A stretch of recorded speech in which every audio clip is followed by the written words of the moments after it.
जैसे पहले कार्यक्रम समाजवादी लोग करते रहे हैं, उसी तरीके से आज जयप्रकाश जी को संपूर्ण क्रांति के नायक के जन नायक नेता के लिए हर वर्ष हम लोग आज की तारीख में आते थे। और ये कोई पहली बार नहीं है कि इस जेपी समाजवाद म्यूजियम में हम लोग माल्यार्पण करने पहली बार आ रहे हों। लेकिन पता नहीं सरकार टीन की शेड लगा करके, टीनें लगा करके, दरवाजा बंद कर करके, ताला लगा करके पता नहीं क्या बताना चाहती थी।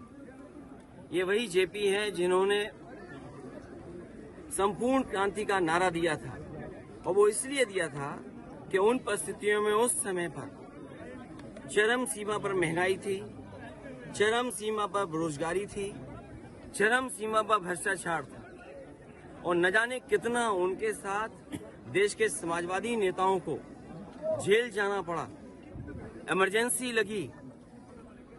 और जिस समय वो पीजीआई अस्पताल में थे, उस समय जो उन्होंने जेल डायरी लिखी, उसमें लिखा कि मैं कैसे सोच सकता हूं एक लोकतांत्रिक देश में इमरजेंसी लग जाएगी। उसमें न जाने कितने लोगों को जेल भेजा गया, कई लोग कई वर्षों रहे, और उस पीड़ा को, उस तकलीफ और परेशानी को जीवन भर नहीं भूल पाए। लेकिन जो नारा दिया था संपूर्ण क्रांति का, जो जगाने का काम किया था, उसने परिवर्तन लाने का काम हुआ, और किया जनता ने। जनता की शक्ति के सामने सरकार की शक्ति का कुछ असर नहीं है। मुझे दुख इस बात का है कि पुलिस लगा करके यहाँ रोक रहे हैं, अधिकारी इस बात के लिए तैयार नहीं है कि किससे पूछें। तो कम से कम ये देश की और प्रदेश की जनता जाने, और लोग जाने आखिरकार कौन रोक रहा है, कौन रोक रहा था। इसलिए मजबूरी में जिस तरीके से हर बार माल्यार्पण करने हम समाजवादी लोग आते थे, मुझे याद है जब उद्घाटन हुआ था, नेताजी यहाँ आए थे, नेताजी से मैंने उद्घाटन करवाया था। एकमात्र देश में समाजवादी नेता के लिए एक ऐसा म्यूजियम बना जिसमें उसके जीवन के बारे में लोग प्रेरणा ले सकते हैं। जो आंदोलन उन्होंने चलाए थाली बजा करके, वो उससे प्रेरणा ले सकते हैं कि सरकार के खिलाफ और लोकतंत्र में कैसे आवाज उठाई जा सकती है। आप आवाज दबाने का काम कर रहे हैं उन समाजवादियों को, उन आने वाली पीढ़ी को जो देश के लिए कुछ करना चाहते हैं, सपना देखा है उन्होंने। ये वही म्यूजियम है जो पूरे उनके जीवन के बारे में बताता है, उसको बंद कर रहे हैं। अपनी कौन सी नाकामी छिपा रहे हैं, अपनी कौन सी ऐसी चीज छिपा रहे हैं जिससे जनता को नहीं आने देते।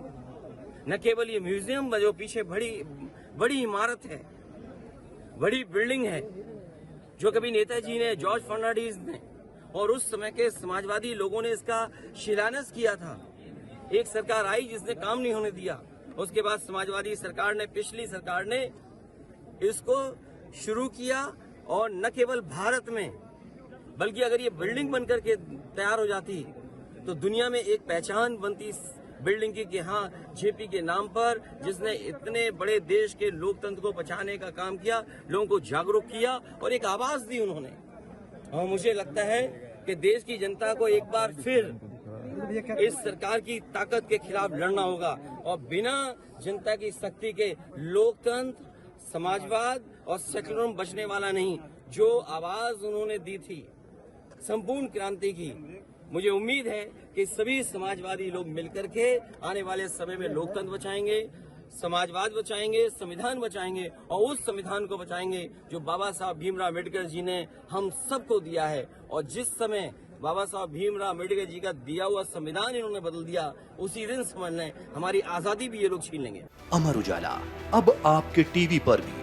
अपने स्मार्ट टीवी पर YouTube पर सर्च करें अमर उजाला, चैनल सब्सक्राइब करें और देखें ताज़ा खबरें, वो भी HD क्वालिटी में। और हाँ, बेल आइकन दबाना ना भूलें ताकि हर खबर हो आपके घर।